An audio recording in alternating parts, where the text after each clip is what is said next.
Terence.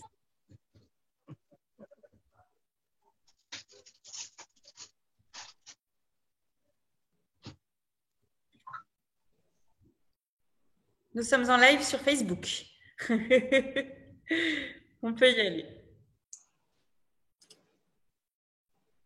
Rebonsoir. Donc, désolé, on a été coupé, ça arrive parfois, mais on est encore là et on va persister pour vous communiquer ce qu'on a à vous communiquer.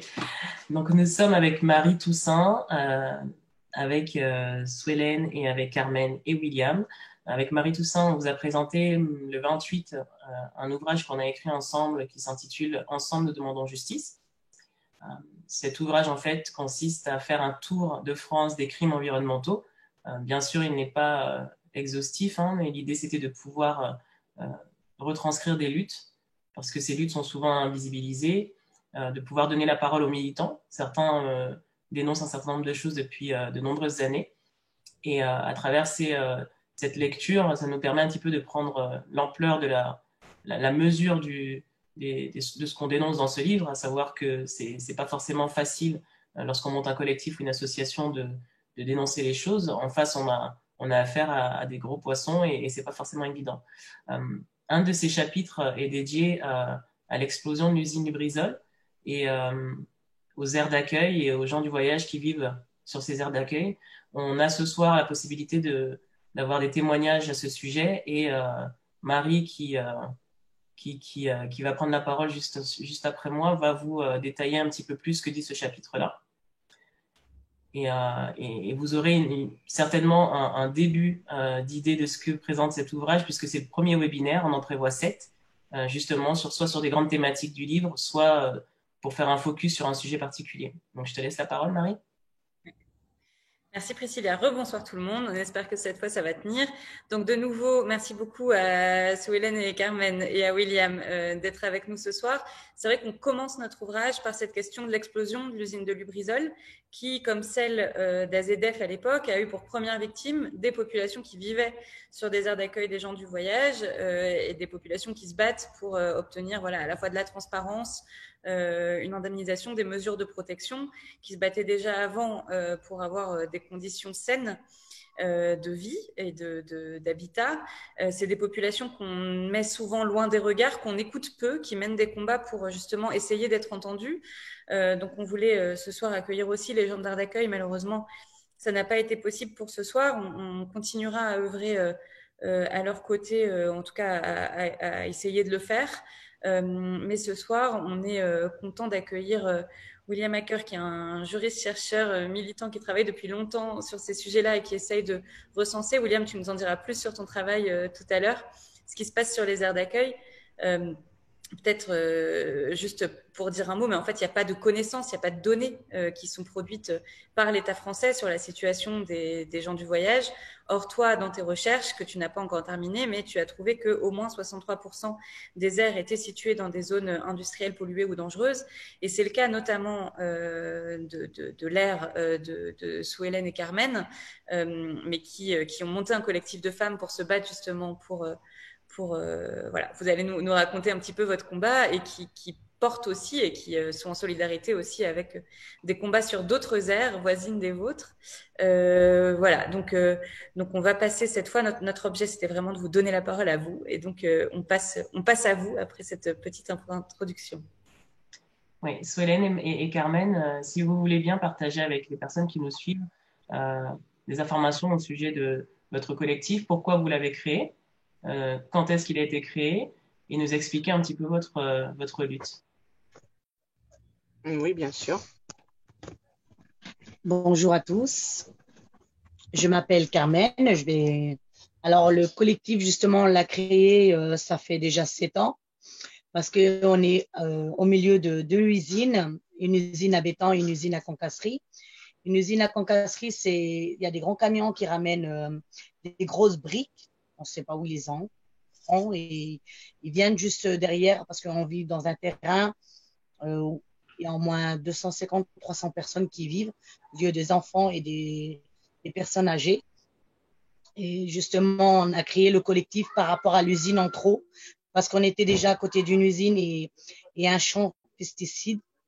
Et Après, l'usine construit une usine de trop, c'est pour ça qu'on a créé le collectif. On en a eu marre parce qu'on vit vraiment dans un lieu pollué. Moi, je le dis parce que c'est vraiment un lieu pollué, parce que là où on vit, c'est invivable, surtout l'été, pour les enfants. Là, il n'y a pas longtemps, il y a 3 ou 4 enfants qui ont déjà de problèmes de conjonctivite par rapport à la poussière. Et je vous dis franchement, là où on vit, c'est invivable. Et c'est pour ça qu'on a décidé de se relever, de créer un collectif. Les femmes, pourquoi?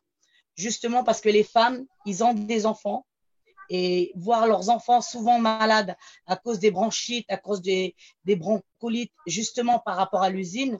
C'est pour ça que les femmes, ils ont décidé de créer le collectif des femmes. Mais je ne veux pas dire qu'il n'y a que les femmes qui ça, mais les hommes, ils nous aident pour les combats qu'on fait, ils nous aident, ils sont avec nous. Donc, c'est le collectif des femmes d'Elem Ronchin. Est-ce que, Carmen, tu peux nous dire où se trouve Elem et Ronchin? Bah, c'est sur l'île, dans le nord. Et c'est en fait, on est dans une ville. Au milieu, c'est Ronchin et Elem. Donc, nous, on est situés au milieu de 2 villes. Et les 2 maires qui, entre guillemets, qui nous soutiennent, on va dire, voilà. Et ces 2 maires, ils n'étaient pas contre pour le terrain ici, justement. Donc, c'est pour ça on dit Ronchin et Lem, parce que le terrain, il est situé justement entre deux villes, quoi. En fait, par rapport à la loi Besson, ils étaient obligés de faire un terrain. Et les 2 maires là se sont accordés pour faire le terrain là. C'est pour ça que l'adresse, en fait, au début du terrain, c'est LM et dans le fond du terrain, c'est Ronchin. Donc, quand on donne l'adresse exacte, c'est LM Ronchin. C'est pour ça que le terrain est simulé entre les deux. Et quand on a accès, justement, comme ma sœur dit, c'est les 2 maires qu'on doit aller voir si on veut quelque chose, quoi. D'accord. Donc, votre terrain, il est coincé entre une usine à béton, à côté d'une entreprise de concassage, à côté d'un champ régulièrement arrosé de pesticides et à côté d'une voie ferrée. Donc, vous avez aussi les nuisances sonores. Ah oui, ici, on a mal à la tête tous les jours. Les enfants ne peuvent pas respirer. Je rigole parce que ça fait des années qu'on vit là. En fait, on est carrément au milieu de tout. Le champ de pesticides, l'usine de concasserie et la bétonneuse. La bétonneuse est juste à côté de la caravane de ma sœur. Là, on est juste à côté, on entend le bruit. Oh, ça s'est arrêté, tiens, il y a 5 minutes, ça va encore reprendre. Ah, ils ont arrêté leur journée, donc vous voyez, on est juste à côté et nous, on vit carrément là tous les jours. Le seul moment qu'on a le répit, c'est le week-end, vous vous rendez compte? Le week-end, on est en train de tout laver pour que la semaine, tout recommence. Parce que vous avez toutes les poussières qui retombent. Ah oui, il y a des poussières qui retombent. Ah oui, c'est même pas de la poussière normale, c'est de la poussière avec, comme je disais, de la poussière qui est pas du tout poussière normale, parce que quand on balaye ou quand on ramasse, c'est de la poussière comme des petits cailloux à l'intérieur et tout ça. C'est pas de la poussière normale, parce que c'est vraiment, c'est juste à côté, on a une bétonneuse, donc c'est du ciment, c'est pas de la poussière normale, quoi. C'est vraiment du ciment. C'est quel type de maladie que rencontrent les enfants? Les adultes aussi sont touchés? Oui, surtout les bronchites et tout ça. C'est les branches. Les maladies de peau aussi? Les peaux, beaucoup. Justement, en parlant des peaux, parce que quand la concasserie à côté, ils ont ouvert, on a eu vraiment des problèmes de peau. De problèmes, je vous ai dit, franchement, on a eu des photos, on a eu tout, parce qu'on a mis dans le petit film qu'on a fait, comme je vous ai dit. On a fait un petit film et on voit tout.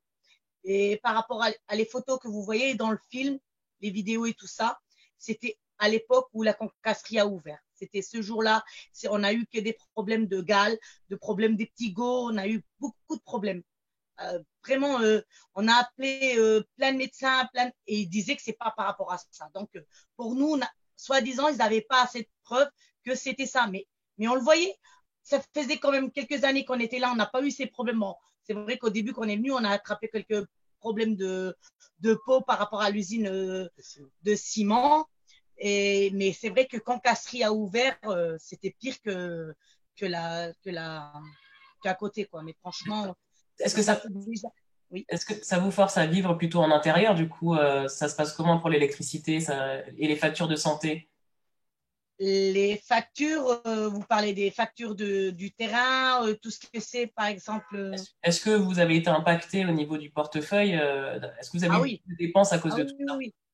Oui, oui. Ici, je vous dis, en hiver, on a des factures jusqu'à 400 euros parce que tout est compris, il y a l'eau, l'électricité et l'emplacement. Parce qu'on paye l'emplacement ici, c'est la dalle, on la paye 65 euros par mois. Donc, si on, des fois, mais même si on ne compte pas l'emplacement, on n'a que l'électricité par mois, 300 euros. On a l'eau qui vient à 60-70 euros par mois. Donc, on a des totals jusqu'à 400-420 euros par famille. Et c'est très dur parce que je vous le dis franchement, il y a des familles qui sont surendettées, je vais dire par rapport au terrain, ils ont des dettes et les dettes, ça va au trésor public. Et des familles, ils ont des problèmes par rapport à ça, justement. Et il y en a d'autres, en fait, qui disent carrément, ils ne veulent pas payer pour mourir. Parce que carrément, ici, on paye pour mourir. C'est la vérité. Si vous venez, vous restez une après-midi, vous dites, ah oui, j'ai hâte de rentrer chez moi. C'est pas possible de vivre ici. Et nous, vous vous rendez compte, on est obligé. Et dernièrement, quand on leur a demandé un terrain, ils nous ont dit avant qu'on était prioritaire, mais qu'ils avaient les financements et pas les terrains. Et quand ils ont trouvé un terrain, alors ils nous ont dit que c'était pour les gens qui étaient hors la loi, entre guillemets, ceux qui n'avaient pas de terrain désigné, comme nous, admettons, que c'était pour eux les prioritaires qu'ils allaient faire des terrains de passage. Alors qu'au départ, ça faisait des années qu'ils nous disaient, dès qu'on a le terrain, c'est pour vous, c'est pour vous. Et une fois qu'ils ont trouvé le terrain, ils ont le culot de le donner aux autres. Et je sais. Et le responsable à qui qu'on doit rendre des comptes, je ne préfère pas donner le nom, monsieur nous a dit que ce n'était pas lui qui s'était battu pour nous, que c'était les hauts placés. Donc, on attend des résultats des hauts placés, mais qu'on n'a pas eu toujours de nouvelles. D'accord. Bah, en parlant de toutes ces problématiques, il y a des internautes qui ont des questions pour vous. Oui. On a une question de John et une autre d'Élodie. La première question, c'est est-ce que des plaintes ou des recours ont été déposés par le collectif? Non. En fait, si, on a essayé d'avoir un avocat. C'est un avocat de l'environnement. Non, par rapport aux plaintes, c'est un petit peu compliqué. Parce que si vous voulez, ils demandent des preuves. De preuves comme quoi notre vie est en danger, comme quoi il faudrait des tests qui sont pas énormes par rapport à l'usine et tout ça. Donc, tout ça, on a essayé d'avoir, mais c'est très dur. Parce qu'ils ont fait des tests, justement, entre guillemets, je vais venir à votre question, mais c'est très dur de porter plainte sur des personnes qui disent qu'il n'y a pas de danger sur le terrain. C'est ça, en fait. En fait, les tests qu'ils ont fait, ils les ont basés sur 24 heures ou 38 heures, là, comme ils font, là, les tests, ils mettent, si, ils ont fait les tests, et pour eux, les tests, ils ne sont pas positifs. Oui, et ils ne sont pas positifs. Même les autres qu'ils ont fait, ils ont posé, vous verrez le film, c'est nos poumons, c'est du béton. Vous verrez les tests qu'ils nous ont demandé à poser, vous allez halluciner. Bon, bref, par rapport à leurs tests, ils ont basé sur 24 heures, soi-disant, c'était pas polluant. Mais ils ne se sont pas lancés sur la durée. Nous, ça ne fait pas 24 heures qu'on est ici. Ça fait des années. Comment ils peuvent tester les gens? Sur 24 heures, ils ont pris un échantillon de poussière. Ah bah, c'est pas pollué. Mais ils ne se rendent pas compte que nous, on l'a dans notre corps, la poussière là, la ciment et tout ça. Comment on peut se défendre sans qu'on n'a pas de preuves? Comment on peut se défendre? On n'a pas les armes qu'il faut pour répondre à la question du jeune homme on n'a pas les armes qu'il faut pour poser les plaintes, quoi. On a deux autres questions. On a Élodie qui nous demande est-ce que vous avez des élus qui vous soutiennent? Donc, vous avez cité deux maires tout à l'heure parce que vous étiez obligé, par rapport à la position de votre terrain, de vous adresser à deux maires. Est-ce que vous avez l'impression d'avoir du soutien de ces personnes-là?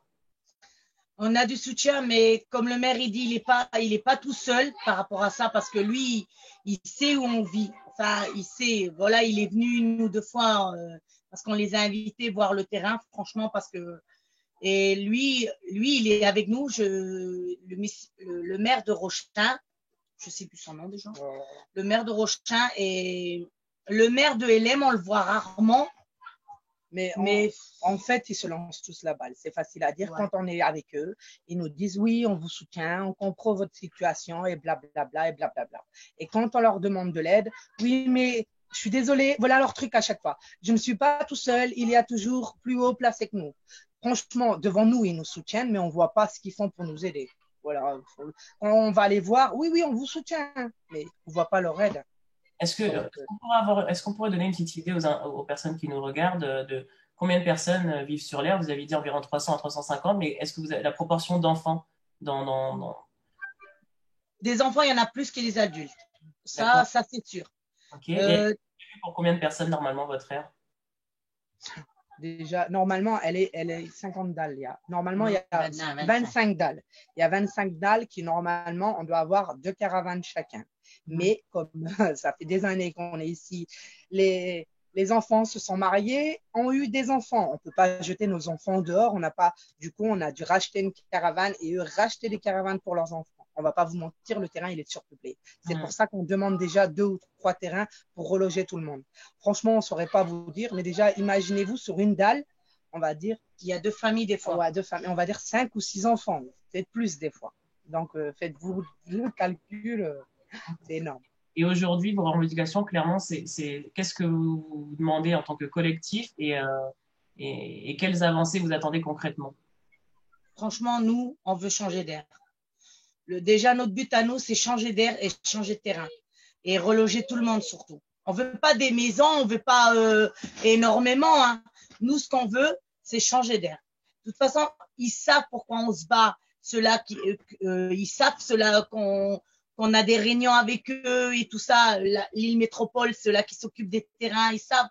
Les gérants des terrains, ils savent ce qu'on veut. Le but pour nous, c'est changer d'air et voir nos enfants grandir vraiment dans un lieu qui n'est pas pollué, qui est plus respecté que celui-là. Parce qu'on voit nos enfants souvent malades, qui sont en train de se frotter les yeux tous les jours et dire « j'ai mal aux yeux » ou dire « j'ai une gamine de 10 ans, elle se lève le matin avec de mal de tête tous les jours.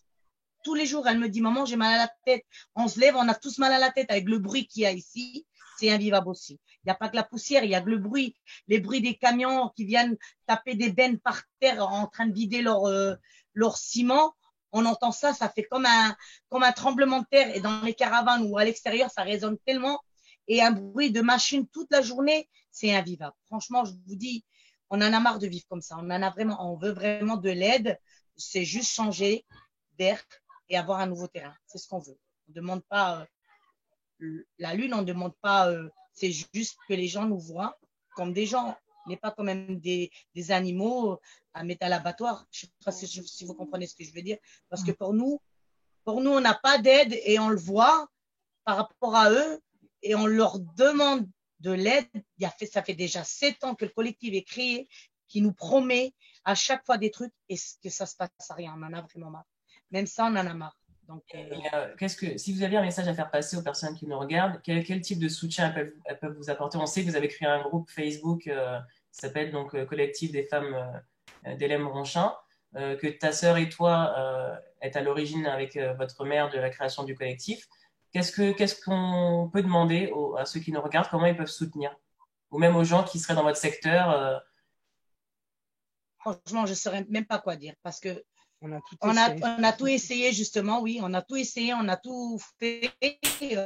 On s'est retourné partout, à des collectifs, à des maires, à tout. Donc, si tout le monde nous voit, aidez-nous. Et voilà. Je ne sais pas, si vous avez des contacts avec des gens qui essayent, je ne sais même plus quoi dire. Je sais pas. En fait, nous, s'ils ont des contacts par rapport à la MEL, les hauts placés, qui contactent les gens là, parce que nous, franchement, je rigole parce que avoir de l'aide, oui, ce serait super, mais ça fait 7 ans. Au mois d'octobre, on y a cru parce qu'on nous a dit, oui, c'est super, vous allez avoir un terrain, tatati, tatata. Et ça a été la déception. Donc, franchement, oui, on est là, on parle de notre situation, on parle qu'on en a marre et tout ça. On espère vraiment avoir de l'aide. Donc, en fait, les gens de la MEL, ça s'appelle la MEL, la MEL Métropole lilloise. Les gens de la MEL, quand on parle qu'on va faire les manifestations ou quand on va dire oui, on va voir des maires et on va voir des journalistes, ils nous accueillent tout de suite là. Moi, je dis franchement, quand ils voient qu'on appelle tout de suite, quand on dit on appelle la presse ou quoi que ce soit, et là, ils ont peur. Je ne sais pas qu'est-ce qu'ils cachent. Si des gens qui ont peur, c'est qu'ils cachent quelque chose. Quand on parle des trucs comme ça ou quand on fait des manifs, ils nous appellent tout de suite dans leur bureau ou quoi que ce soit et ils nous promettent des trucs qui ne tiennent même pas leurs promesses. Donc, l'aide, c'est ça en fait. Si des gens nous voient et si c'est des gens haut placés et qui voient dans notre situation, on aimerait bien des aides et pour qu'ils nous appellent ou nous dire quoi faire sur des gens comme ça, quoi. Parce que nous, on a tout essayé, on n'arrive pas du tout à leur faire changer je sais pas moi comment vous dire, En tout leur cas, faire autant de raisons, quoi. on espère que votre appel il sera entendu et c'est à ça aussi que sert ce livre, hein, de pouvoir faire connaître plus largement les luttes de, des gens qui militent depuis longtemps sur des problématiques comme celle-ci. On rappelle que fin 2019, vous avez fait une manifestation et que voilà, vous avez tenté d'alerter de cette manière et que c'est aussi un des types d'actions que beaucoup de militants ont, de manifester, d'aller bloquer des secteurs, enfin voilà, de communiquer comme ça à travers des lives. Et vous avez été soutenu par plein d'organisations. Vous pouvez en citer quelques-unes? Oui, il y avait La PU, la les, PU, oui, le pied le levé, c'est des collectif. associations, c'est des collectifs. Il y avait aussi, oh bon, il y a je sais plus Ah, les c'est noms. vrai, on a eu les députés de l'environnement du Nord qui étaient là aussi. Il y a eu, je sais plus. Il y en a eu tellement, on les remercie déjà qui nous soutiennent. On est désolé d'avoir oublié leur nom et d'oublier les collectifs parce que on en a tellement, on a travaillé tellement de choses dessus. Après, il y a eu aussi les assistantes sociales qui nous aident, qui étaient là. Il y a eu des filles qui nous suivent régulièrement sur Facebook, qui étaient là aussi. Il y a eu pas mal de monde. On est vraiment contente qu'ils étaient là. Après, je sais plus. Aya, peut-être tu sais plus. Ben, merci Carmen et Solène. Je vais passer la main à Marie en rappelant que dans le descriptif de l'événement, on a le film, le lien YouTube du film, enfin du petit reportage qui a été tourné qui explique votre situation et le lien de votre groupe Facebook. Super, merci. Merci à vous en tout cas. Et d'ailleurs, dans ce film, parce que c'est peut-être un cas particulier quand même, votre histoire, elle est particulière, mais dans le film, vous finissez sur des termes qui m'ont beaucoup touché. Alors, je pense que c'est les termes exacts, mais je suis pas sûre. Vous dites qu'ils veulent nous rouler dans la poussière, mais nous, on se laissera pas faire. Et Oui. je trouve ça extrêmement fort et c'est une vraie déclaration de détermination et effectivement, c'est important si on arrive à mobiliser encore plus de soutien autour de vous grâce à ce soir, on est vraiment Bah ravis. oui. Euh, William, toi, tu connais bien ces situations-là. Tu as toi-même vécu sur des aires d'accueil quand tu étais plus jeune. Et puis, tu as rencontré notamment des chercheurs qui font un travail très précieux, extraordinaire, Alice Foineux, Valentin Merlin, sur la situation des aires d'accueil des gens du voyage en France. Mais toi, tu sais que voilà, ce que nous ont décrit Sue Hélène et Carmen, c'est pas un cas isolé, c'est pas une exception, c'est juste une illustration de ce qui peut se rencontrer à travers le territoire. Est-ce que tu peux nous en dire un petit peu à la fois sur ce que tu as découvert, mais aussi les raisons qui t'ont poussé à t'engager dans ce travail de recherche et d'accompagnement des collectifs sur le terrain? Oui, bah, bonsoir à tous déjà. Effectivement, ça fait, moi j'ai 29 ans, donc ça doit faire 29 ans que j'entends des voyageurs dire si tu trouves pas l'air, cherche la déchetterie. Donc ça fait des années déjà qu'il y a ces témoignages-là de voyageurs qui notent tous que les terrains qu'on leur laisse, qu'on veut bien leur laisser pour habiter, sont toujours situés à côté de déchetteries, à côté d'usines, à côté de stations d'épuration, d'autoroutes, de voies de chemin de fer, de centrales électriques, de chenilles pour chiens, hein, de cimetières. Voilà. Donc c'est toujours les mêmes schémas en fait. C'est souvent les mêmes schémas. Le souci, c'est que effectivement, comme vous disiez Marie en début d'introduction, on a peu de données sur ces questions-là. C'est-à-dire que des données sur les aires d'accueil, il y en a qui ont été produites. L'État et le gouvernement et différentes associations ont fait des recensements d'aires d'accueil, mais c'est toujours sur une seule et unique question, c'est comment on accueille, c'est-à-dire quelle est la capacité d'accueil par rapport au flux. C'est uniquement cette question qui les intéresse. Et d'ailleurs, la Commission européenne avait lancé pendant une année l'année dernière beaucoup de réunions sur différentes thématiques sur les populations dites roms en Europe, donc qui incluaient aussi des gens du voyage, qui fait partie simplement du vocabulaire européen. Et la France n'a participé qu'à une seule de ces réunions, c'est la réunion sur l'accueil. Toutes les réunions sur le racisme, toutes les réunions sur les discriminations, sur l'inclusion à l'école, sur toutes ces choses-là, la France n'y a pas participé. Donc ça montre bien qu'il y a vraiment le droit français, il est fait uniquement sur cette question de comment on gère les flux. Et d'ailleurs, c'est bien de faire un petit point de juridique juste avant de développer sur le recensement des aires, mais simplement pour dire que lorsqu'on est voyageur, lorsque l'on vit en caravane, qu'on est itinérant en France, et qu'on n'a pas de terrain privé, on est obligé de vivre dans des lieux d'accueil. C'est-à-dire que ce sont des lieux dans lesquels on est obligé de vivre. On n'a pas d'autre choix. Sinon, on est en situation d'illégalité. Et ces lieux-là, ce n'est jamais les voyageurs qui les choisissent. Ils sont toujours imposés par la puissance publique. Donc, c'est là déjà tout le principe de l'accueil qu'il faut revoir, en fait. Parce que la puissance publique exerce une force unilatérale. Elle impose aux accueillis des terrains qu'eux ne choisissent pas. Et on se retrouve dans des situations comme celle-ci. Alors, pourquoi le recensement il a commencé? En fait, il faut parler, effectivement, vous avez parlé du travail des chercheurs Lise Foineau et Valentin Merlin. Et en fait, tout part de là pour moi, parce que ce sont probablement, enfin, en tout cas dans les sciences humaines, ce sont eux que je connais et qui ont vraiment travaillé sur les questions d'inégalité environnementale qui touchent les gens du voyage et plus largement aussi en France. Leur travail, il a été très précieux parce qu'il a posé une vraie base théorique et puis c'était un travail de terrain qui a duré près de 6 années sur les aires d'accueil, etc.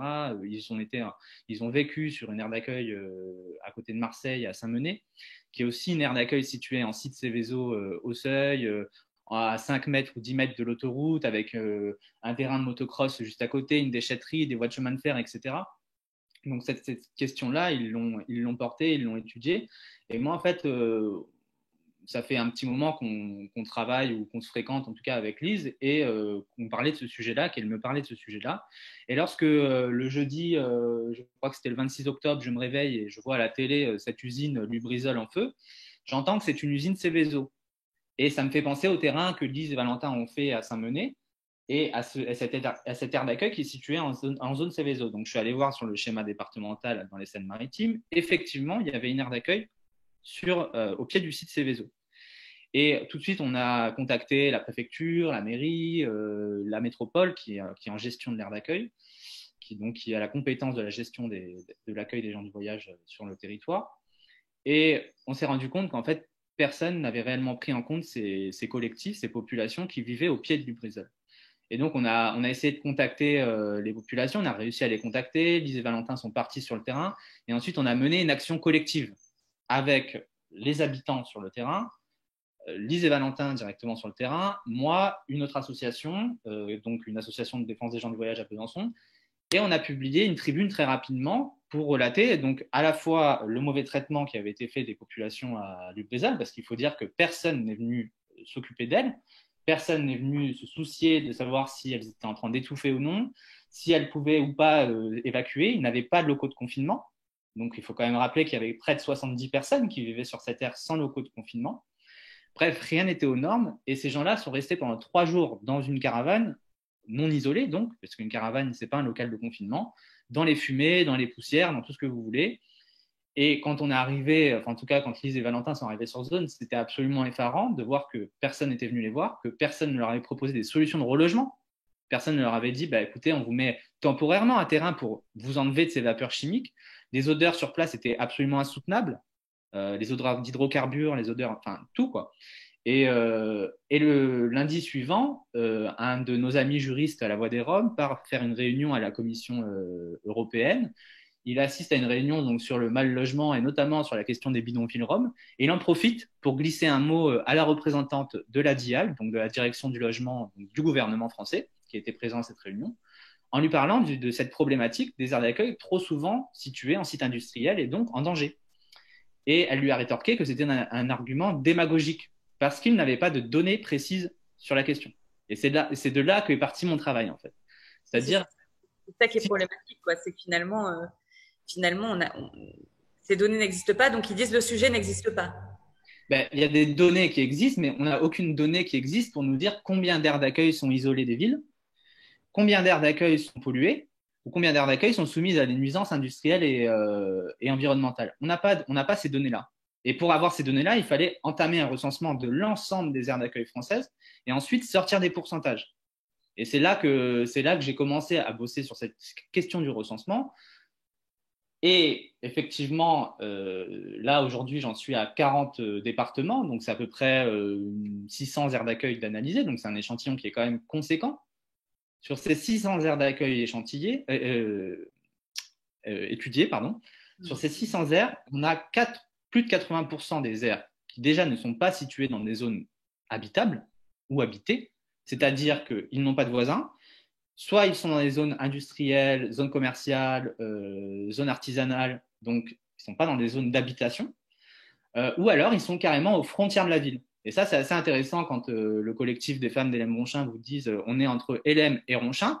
Ben, ça tient d'une disposition légale. C'est-à-dire qu'aujourd'hui, les villes de plus de 5000 habitants dans la Loire-Besson doivent construire un espace d'accueil, logiquement, mais elles peuvent déroger à la règle à partir du moment où elles financent une aire sur un autre terrain, sur une autre ville de l'EPCI, donc de l'agglomération ou de la métropole. Et elles peuvent se mettre en commun pour construire une aire commune, ce qui fait qu'on a des aires régulièrement aux frontières entre deux villes. Et quand on a des aires aux frontières entre deux villes, ces zones-là sont souvent isolées. Voilà. Alors pour le cas de Helem-Ronchin, je ne sais pas, vous nous redirez ensuite sous Hélène et Carmen ce qu'il en est.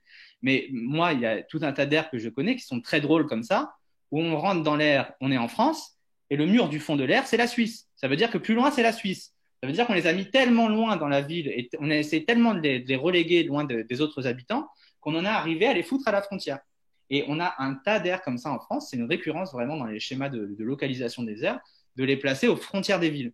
Parce qu'on n'en veut pas dans les villes, en fait. Parce que pendant toute une période, au moment où la loi Besson est prononcée en 90 puis en 2000, jusque dans les années 2015-2017, la compétence de l'accueil des gens du voyage, c'est celle des communes. C'est-à-dire que les maires, on leur demande de construire des terrains, mais le problème, c'est que d'une part, on a un grand nombre de maires qui sont des élus locaux et qui ont des considérations anti-tziganes, c'est-à-dire qu'ils ne veulent pas de gens du voyage chez eux. Et ensuite, on a un grand nombre de maires qui ont voulu faire des terrains, mais qui, face à une population complètement hostile aux gens du voyage, se sont dit c'est un risque politique quand même. Et donc, on a délégué cette gestion aux EPCI aujourd'hui, donc pour éviter cette question-là. Mais dans les EPCI, dans les agglomérations, les métropoles, les groupements de communes, qui siègent dans les EPCI? Ce sont les mêmes élus de terrain. Donc, ils se bataillent tous entre eux pour éviter d'avoir des terrains. Et on a eu des retards de chantier comme ça, ce qui fait que les schémas départementaux d'accueil avaient prévu un certain nombre d'aires en France. En 2011, il y avait seulement 30% des réalisations qui étaient faites. Et aujourd'hui, c'est à peine 70%. Voilà. Et tout ça dans un système où systématiquement, on met à l'écart les aires. Et donc, forcément, on se retrouve avec des terrains qu'il faut acheter pour pas cher, raccordés à l'eau et l'électricité pour pas cher. Et donc, ces terrains-là, ils se retrouvent tous indéniablement, de manière systémique, à côté d'usines, d'autoroutes, de stations d'épuration, de cimetières, etc. Oui, c'est ça, parce qu'il y a la volonté de ne pas accueillir d'aires d'accueil sur son territoire. Ça, on le sait un petit peu hein, quand on vit en France, quoi. On sait bien qu'il y a toujours une volonté de les renvoyer plus loin.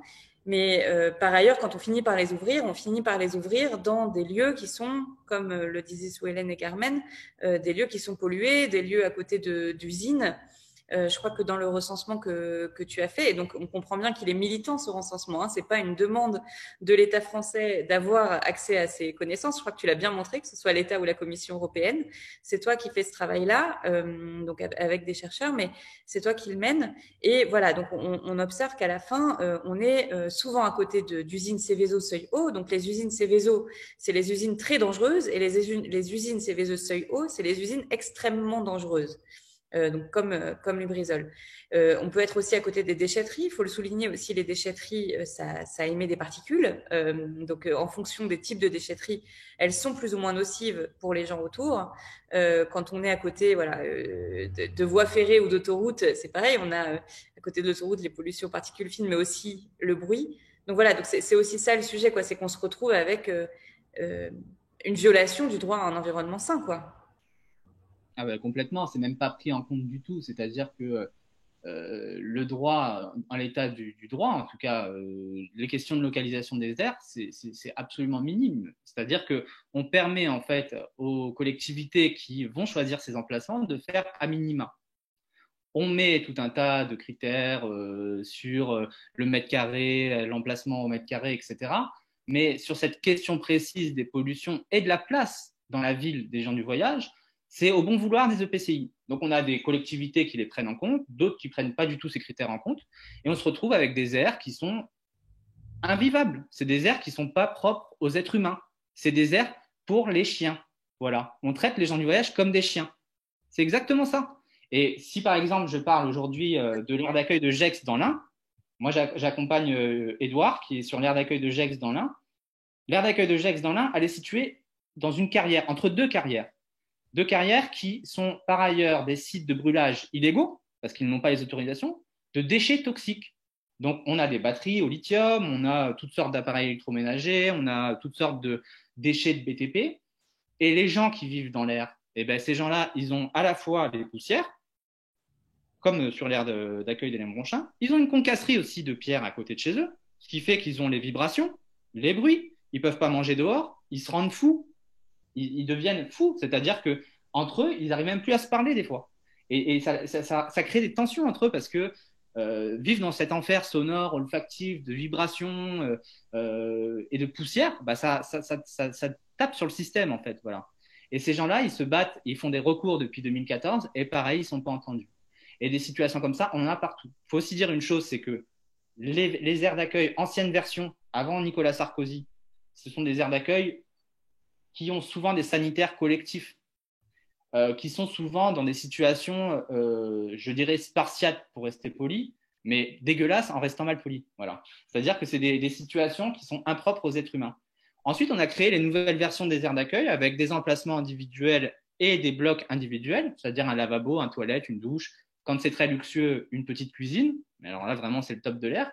Mais il y a toujours ce souci aussi des tarifications. Quand les femmes du collectif Hélène Bronchain vous disent on paye 400 € par mois, il faut quand même préciser qu'elles n'ont pas accès aux APL. Elles n'ont pas accès aux APL parce que le statut de la caravane est particulier et ne permet pas d'accès aux APL. Et de la même façon, il est très dur quand vous êtes un voyageur, catégorisé par le droit administratif gens du voyage, d'avoir accès au crédit ou d'avoir accès à l'assurance. Ce qui fait qu'il est très dur d'avoir accès à un terrain à soi.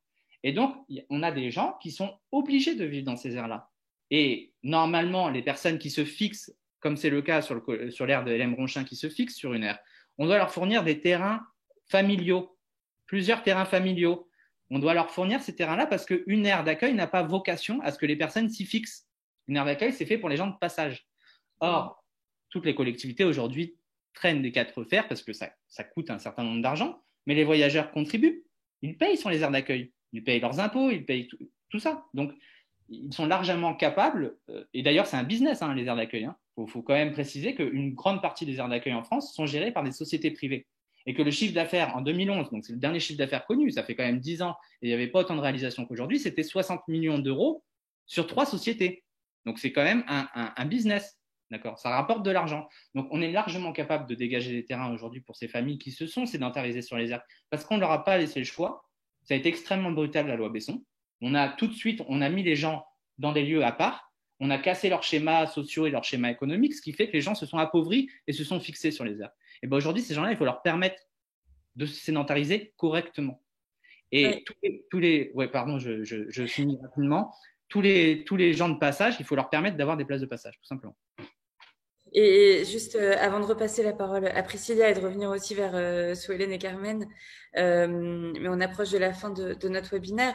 Juste toi, donc là, tu viens de parler de ce qui se passe sur l'aire de Le GEX dans l'Ain. Gex, voilà, j'allais dire Dex, mais c'était pas ça, de Gex.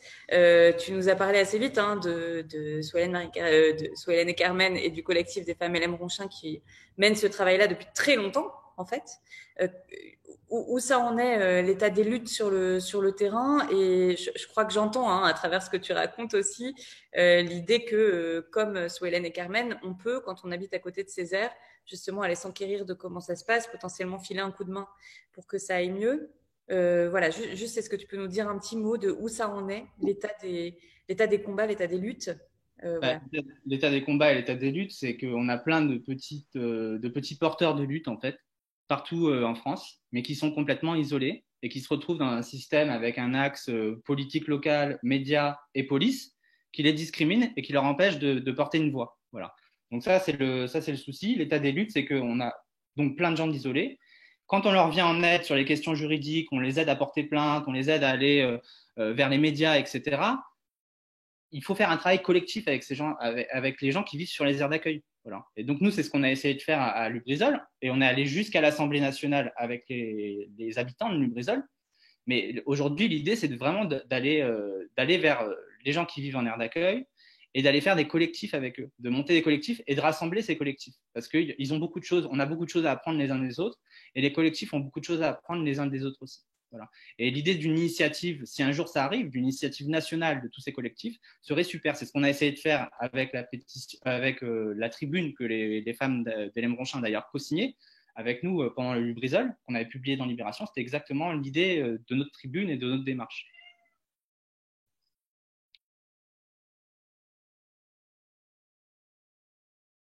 Merci beaucoup. C'est top. Voilà, c'est mieux avec ton micro. Merci.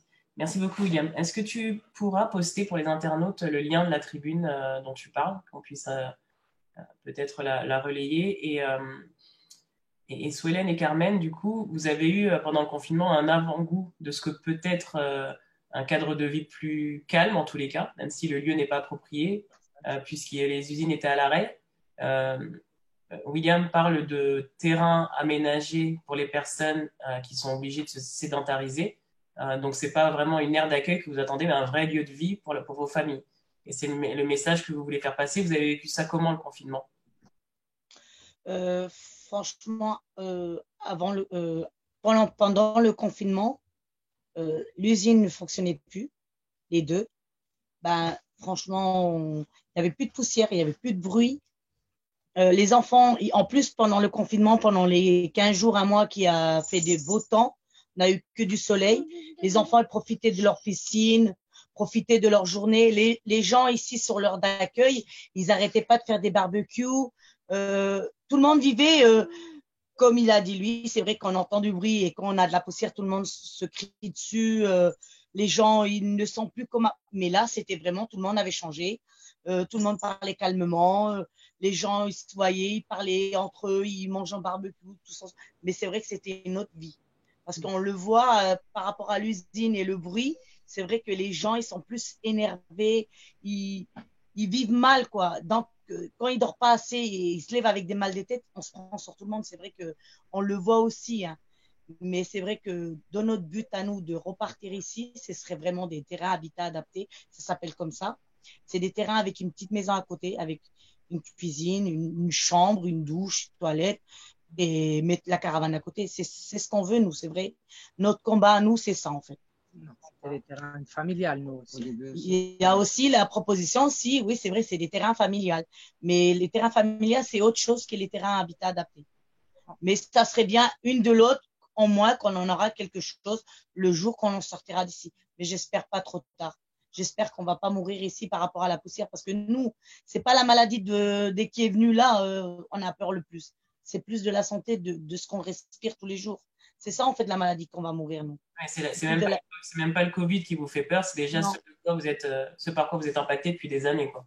Bah oui, parce que franchement, quand le Covid est arrivé, l'usine ne fonctionnait plus. Pour nous, c'était une vie. C'était même pas la peur de mourir de la maladie. On avait une vie à l'intérieur du terrain, isolé de tous. Franchement, on est caché. Si vous rencontrez le terrain un jour, on est caché. Personne ne peut nous voir. Parce que quand le terrain il s'est fait construire, le facteur, il avait du mal à trouver l'aire d'accueil ici. Parce qu'on est isolé, franchement. On n'est pas loin de la ville, mais on est isolé. Donc, pour vous dire, c'est pas la maladie qui nous fait perdre du Covid, c'est vrai, mais c'est plus la poussière. Parce que franchement, on en a marre. Ça fait déjà 13 ans et demi qu'on vit ici et on n'en peut plus du tout. Les enfants grandissent avec la poussière et on le voit, on aimerait bien que eux aussi, ils voient autre chose que ça, quoi. Ouais, je voulais réagir parce que merci beaucoup. Ce qui m'a frappé aussi avec cette affaire de Ronchin et Lem, c'est qu'en fait, quand vous avez des demandes relatives à votre aire ou même pour les écoles, du coup, vous devez parler à 2 administrations et 2 maires différents, c'est bien ça? Non, pas exactement.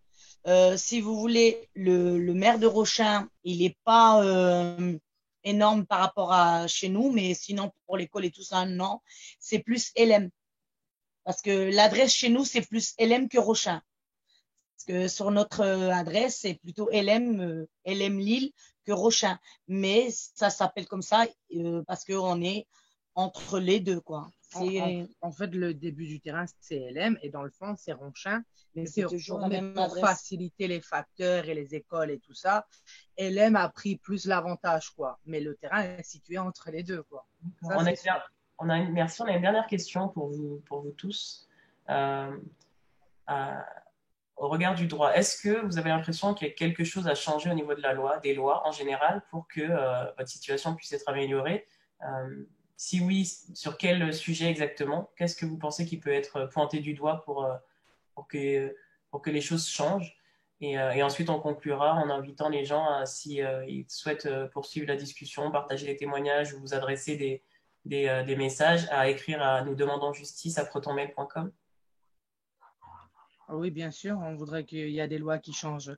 Quand qu'on nous estime comme des Français déjà, parce qu'on est Français et on n'a pas, on est des Françaises, on est Français, mais on n'est pas traité comme, ça c'est clair, parce qu'on a appris dernièrement que les terrains, les aires d'accueil, ils sont construits sur ce qui n'est pas construisable. C'est-à-dire, si on ne peut pas construire de maison ou quoi que ce soit, c'est pour les gens du voyage.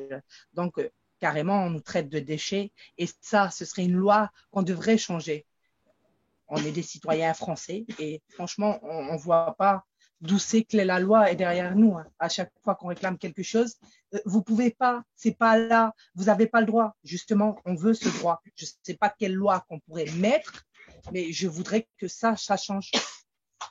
Pour dire la loi, c'est on est gens du voyage, mais français, on a des droits. Donc, on aimerait bien qu'ils nous voient comme des Français parce qu'on est Français. Donc, dès qu'ils voient gens du voyage, ils vivent en caravane, pour eux, la caravane, à nous, c'est notre maison. Il faut qu'ils comprennent ça aussi. C'est là qu'on vit. Nous, on ne pourrait pas vivre dans une maison, 4 murs avec fermé. Nous, on a l'habitude d'être à l'extérieur, en famille. Donc, notre vie, c'est comme ça. On ne peut pas changer. On est gens du voyage et on vit en caravane. Donc, il faut qu'ils comprennent ça aussi.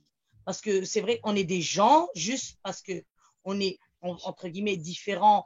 C'est les, comment on dit, les coutumes, les origines. C'est tout ça qui change. Mais sinon, on est des êtres humains. On n'est pas différents d'une autre personne.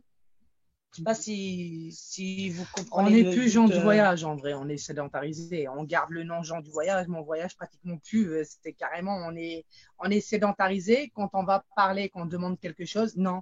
Mais si vous mettez, on va dire, un Français, alors qu'on est Français, un Français sédentarisé, vivant dans une maison, et un gitan, on va dire, à côté, monsieur demande quelque chose, bien sûr, il a, mais nous, on demande quelque chose. Non, vous ne pouvez pas, vous êtes gens du voyage. Et ça, on voudrait le changer. On ne sait pas si c'est possible. William, tu veux réagir à ce qui peut être changé au niveau des lois et puis on conclura avec toi? Oui, en fait, c'est déjà avant de changer la loi, il faut changer les mentalités. C'est-à-dire qu'on est pétri en France de 150 ans de traitements discriminatoires des nomades puis des gens du voyage qui se répercutent aujourd'hui sur la vision qu'on a des gens du voyage. Le problème, c'est que l'imaginaire collectif ne considère pas possible que les gens du voyage, entre guillemets, qui est quand même qu'une catégorie administrative aussi, il faut le rappeler, ne puissent pas vivre en dehors d'un camp. On les conçoit dans des camps. Donc, à partir de ce moment où on conçoit les gens du voyage que dans des camps à part de la ville, on a déjà un problème en soi. Et ensuite, la logique même du système d'accueil français est complètement à revoir. Elle n'est pas à améliorer. Moi, en mon sens, ce que je pense, c'est qu'elle est à revoir. L'accueil, ce n'est pas l'hospitalité. Et il faut que l'accueil, ça devienne l'hospitalité. C'est-à-dire plus de terrains différents, différentes typologies de terrains, des terrains qui soient intégrés dans les villes, des instances de voyageurs locales qui permettent de représenter les voyageurs, etc. Et surtout, ce qui est très juste dans ce qu'elles ont dit, c'est qu'elles sont sédentaires et elles sont toujours catégorisées par le droit administratif de gens du voyage. Ce sont donc des gens du voyage sédentaires. Et ça, si ce n'est pas une forme de racisation par le droit, je ne sais pas ce que c'est. Voilà. Donc, il y a ce combat juridique à mener sur la catégorie gens du voyage et de la rendre inconstitutionnelle. Mais pour l'instant, les juges du Conseil constitutionnel freinent toujours des 4 fers et renvoient la balle vers les articles premiers de la Constitution. Donc, c'est très compliqué de faire quoi que ce soit tant qu'on aura cette catégorisation, déjà, et tant qu'on aura ce modèle de pensée. Et donc, il faut changer la base, en fait. Merci, William. Marie, toi qui es juriste, tu dirais quoi? D'abord qu'il faut faire le droit avec les gens qui vivent, qui vivent ces questions-là. Donc, effectivement, déjà, tout ce que vous venez de souligner, c'est important de le dire.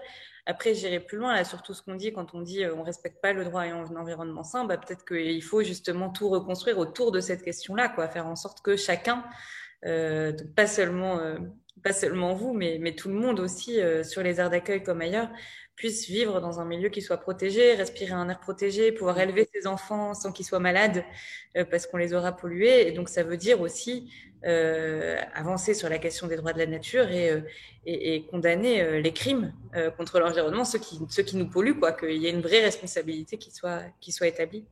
Voilà, je dirais ça. Donc, on a aussi des avancées à faire sur la justice environnementale, mais je retiens quand même que ce que vous nous avez dit, c'était quand même d'abord que quand on dit que chaque être humain est égal, eh ben, ça doit être le cas en vrai, et que c'est peut-être ça qui est le plus important. Merci beaucoup à vous, en tout cas. Merci William, merci Solène, merci Carmen. Et avec Marie, on va vous quitter là. On va vous inviter à poursuivre si vous voulez en nous adressant un email. Donc je rappelle l'adresse, c'est nousdemandonsjustice@protonmail.com. On va la rappeler aussi c'est dans le descriptif de toute façon de l'événement. Et le prochain webinaire, donc le deuxième de cette série, c'est le 8 juin. On va recevoir Malcolm Ferdinand, qui est chercheur, qui a publié un ouvrage sur l'écologie décoloniale, et 2 membres du collectif Zéro Chlordécone, Zéro Poison, qui est objet aussi du chapitre central du livre. Et une des 2 membres est la membre fondatrice du collectif, à la même heure, donc le 8 juin à 18h30. Et on remercie encore une fois William, Carmen et Solène, et bonjour à tout le monde autour de vous au niveau de l'aire d'accueil. Merci à vous. Merci à vous. C'est très gentil.